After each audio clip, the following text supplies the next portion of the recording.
Hello everyone, my name is Alicia Gonzalez.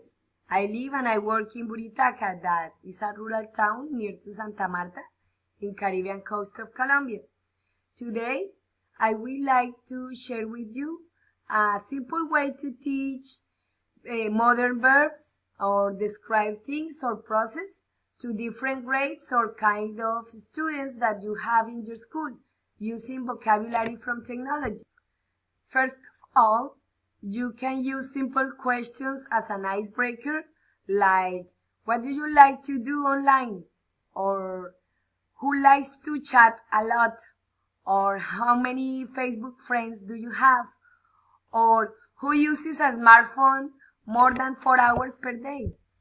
After students talk to each other about it, you present to the class an hypothetical situation where an indigenous people of our region doesn't know how to use a tablet and a smartphone or a computer these days. Here we have the motivation to introduce technology and social media icons as vocabulary for lessons about verbs, times, or in this case, for describing modern things.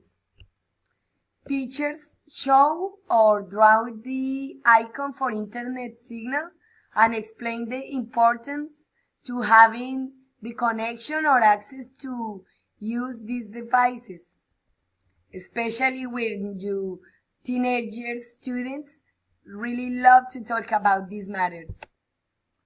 At this time, the teacher should have printed the material or use a projection where the informatic icons are selected according to the level, age, interest, or grade of the students.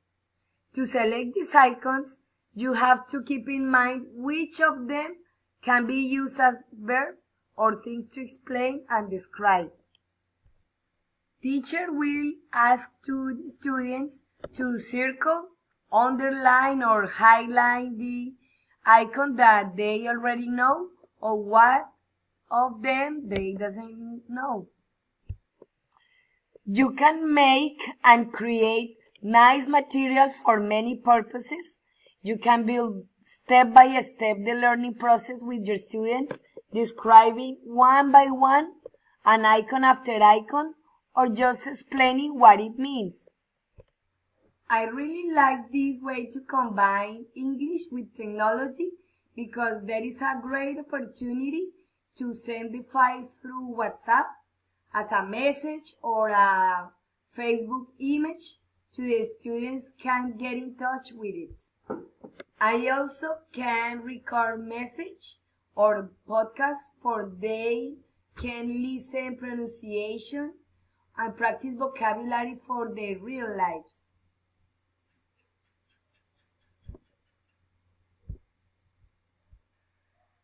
Once you have things developed with your students, you can use the printed version of the icons for homework or for self-assessment.